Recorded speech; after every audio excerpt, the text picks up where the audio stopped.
संसार में जब बच्चा पैदा होता है तभी तो प्रत्यक्षता मानी जाती है, या जब गर्भ में आता है तब प्रत्यक्षता मानी जाती है। बच्चा गर्भ में आता है तब थोड़ी प्रत्यक्षता मानी जाती है, जन्म नहीं माना जाता। ऐसे ही शिव बाप तीन मूर्तियां जब प्रत्यक्ष होती हैं संसार में इकट्ठी, तब कहा जाता है त्रिमूर्ति शिव की प्रत्यक्षता। अभी वो कार्य हुआ है या होना है? होना है।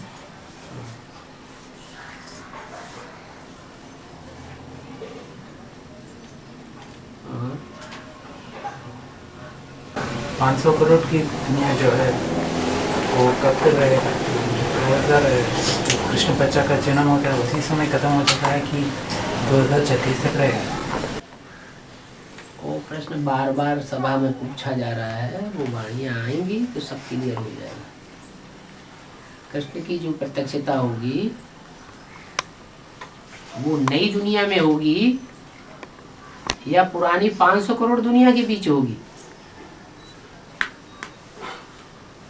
पावन दुनिया में होगी प्रत्यक्षता या पतित दुनिया के बीच होगी? पावन दुनिया के लिए बोला है, जहाँ पावन दुनिया होती है वहां सब पावन आत्मा है, एक भी पतित नहीं। और जो पतित दुनिया होगी उसमें सब पतित आत्मा है, एक भी पावन नहीं। जैसा आदि में हुआ होगा ऐसा बड़े रूप में फिर अंत में होगा। आदि में तो स्वर्ग का सैंपल तैयार हुआ था जिसकी यादगार अजमेर में दिखाई जाती है, स्वर्ग का मॉडल। हिंदुस्तान पाकिस्तान के बीच में खून की नदियां बह रही थी और कराची में एक बंगले में ये 300-400 आत्माएं बड़े आराम से रही पड़ी थी। तो नरक के बीच स्वर्ग का नजारा देखने में आया ना, ऐसे ही अंत में होगा। वो दुनिया ही अलग होगी जहां कृष्ण का जन्म होगा।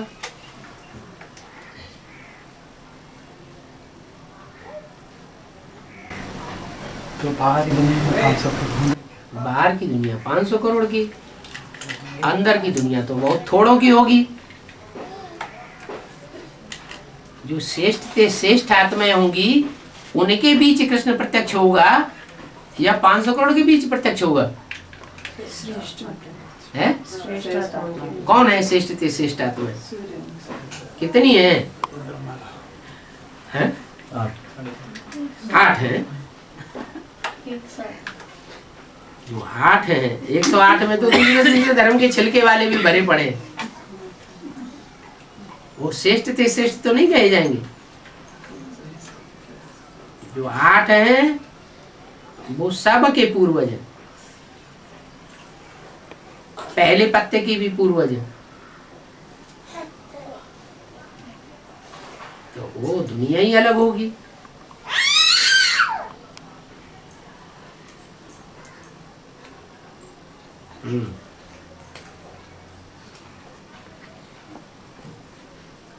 विनाश कांटों के जंगल का होगा या फूलों के बगीचे का होगा? आग कहाँ लगती है? फूलों के बगीचे में पानी से सराबोर धरनी होती है या कांटों के जंगल में पानी से सराबोर धरनी होती है? यहाँ पानी कौन सा है? ज्ञान जल। ज्ञान जल से भरपूर बगीचा होता है, वहां आग नहीं लगती। कांटों का जंगल होता है, वो सूखा पड़ा रहता है। मेरा बोले अंत में लास्ट ट्रेन चलेगी, मतलब जो जिसको पहुंचना है वो पहुंच जाएगा। तो सबको नंबर वार पहुंचना है ना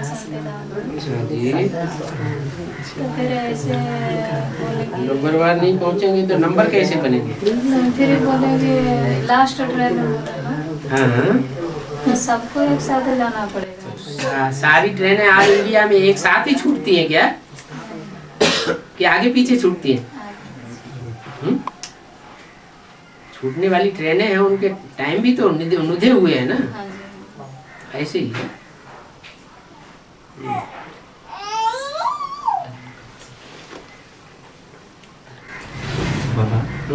वशिष्ठ और विश्वामित्र के लिए बताए हैं, एक तो ब्रह्मा की आत्मा और दूसरा राम की आत्मा।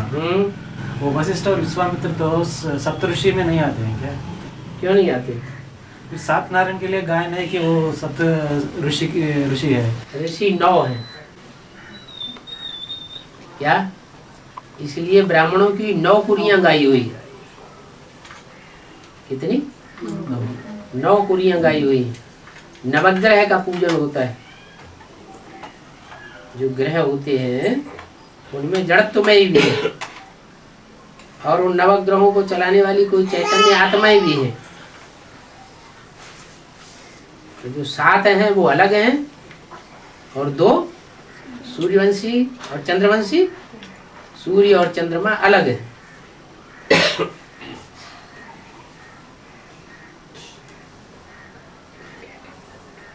वशिष्ठ ब्रह्मा की सोल और विश्वामित्र राम वाली सोल। तो दोनों राम के लिए गुरु बन के रहे। वशिष्ठ और विश्वामित्र दोनों राम के लिए गुरु बन के रहे थे। बचपन में वशिष्ठ जी, और नौजवान होने के बाद जिनको विश्वामित्र कहा गया है, उनको शिव समझना है। क्या?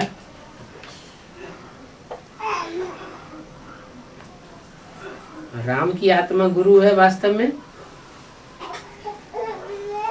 या शिव की आत्मा गुरु है? शिव ही गुरु है। बाबा अभी 2 ग्रह एक साथ मिल रहा है बोलते हैं, सूर्य और बुध। सूर्य और बुध का गुरु बुध और है वो सूर्य के समान से मिलते हैं बोलते हैं। सामने आ गया, लाइन में आ गया, सन्मुख आ गया। वो हाथ में भी दहेज में भी लागू होता तो है। सन्मुख तो अच्छी बात है ना। विमुख होना अच्छी बात है या सन्मुख होना अच्छी बात है? बाबा, ये माता जी पूछती हैं कंचन का कितना प्रकार है? 9 लाख आत्माएं हैं। 9 लाख आत्माओं की कैटेगरी कितने प्रकार की है? 9 प्रकार की। तो कंचन काया भी 9 प्रकार की है। उनमें आधे तो ऐसे हैं जो माँ बाप से जन्म लेने के कारण कंचन काया बनाते हैं। 4.5 लाख ऐसे हैं जो अपने पुरुषार्थ से कंचन काया बनाते हैं। उनमें भी नंबरवार है। बोलो, बाहर निकालो। क्यों? बाबा, माता जी को और क्लियर में चाहिए कंचन काया बारे में। क्या? और फिर कैसे बनना है क्या? कंचन काया? हाँ। कितना प्रकार जो है वो प्रकार कैसा? बताया, 7 क्या? 2 प्रकार की क्यों बताया? 9 प्रकार का है, उसका 18 प्रकार की भी हो गई। जन्म लेने वाले जो हैं और जन्म देने वाले हैं, वो जन्म देने वाले भी कितने प्रकार के हैं? 9 प्रकार के हैं। हर धर्म के बीज है ना, जिन पे अलग अलग धर्मों का छिलका चढ़ा हुआ है। सबको एक जैसा होगा नहीं क्या? एक जैसा कैसे होगा? क्यों? कोई पे तो बहुत लंबे टाइम बर्फ जमी रहेगी, और कोई के ऊपर थोड़े टाइम की बर्फ जमेगी, थोड़े टाइम के लिए बर्फ में दबके रहेंगे। कोई पूरे 84 जन्म लेंगे, कोई का लंबा समय 84 जन्मों में से कट हो जाएगा। तो फर्क पड़ेगा ना।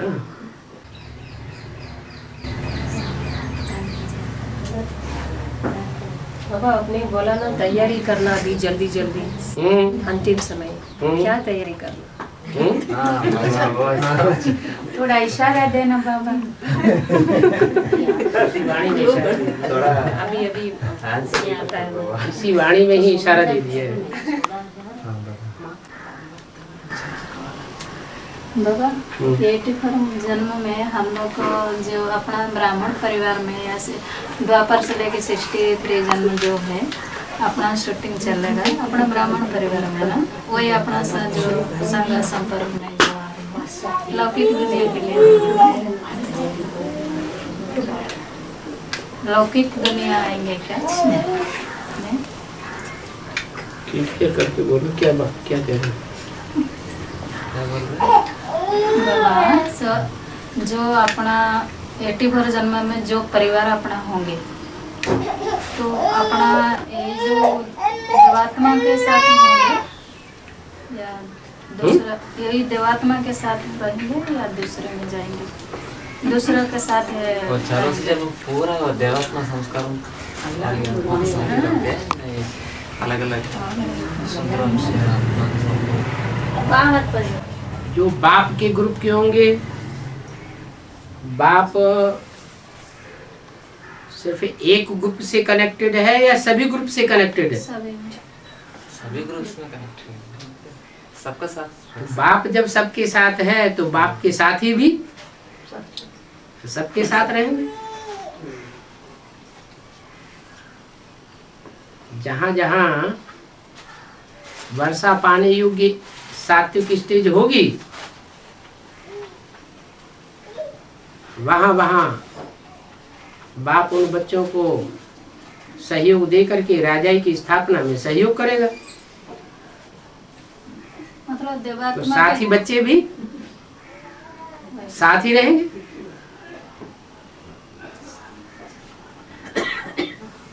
द्वापर से आने वाला जो दूसरा दूसरा धर्म है उसमें नहीं जाएंगे ना, मतलब उनके नहीं, साथ अगर नहीं जाएंगे तो द्वापर युग से जो देह अभिमान के धर्म स्थापन होते हैं और देह अभिमानी धर्मों में जो राजाइयाँ चलती हैं उन राजाइयों का फाउंडेशन कौन डालेगा? जो आत्मिक स्थिति को प्राप्त करने वाली आत्माएं हैं उनको तो वर्षा शिव बाबा से मिलता है 21 जन्मों का। बाकी 63 जन्म का जो देह अभिमानियों को वर्षा मिलता है राजाई का, वो किससे मिलता है? हैं? अपने बाप से, अपने पुरुषार्थ से, अपने धर्म के बाप हाँ नहीं वो तो ठीक है, अपने धर्म के बाप को भी किससे मिलता है? बीज से। जो आत्मिक स्थिति में स्थित होने वाली आत्माएं हैं उनको तो वर्षा मिलता है रूहानी बाप से 21 जन्मों का। लेकिन जो 63 जन्मों में राजाइयां स्थापन हुई हैं, देह अभिमान वाली राजाइयां, उन राजाइयों का वर्षा कौन देता है? निमित्त कौन बनता है? मनुष्य सृष्टि का पिता। जो मनुष्य सृष्टि का पिता है। सारी मनुष्य सृष्टि देह अभिमान में जाती है, उनका पिता भी देह अभिमान में जाने वाला है। तो सारी मनुष्य सृष्टि का जो पिता है वो सब धर्म की आत्माओं में जो भी राजाई का फाउंडेशन पड़ता है उसका निमित्त बनता है।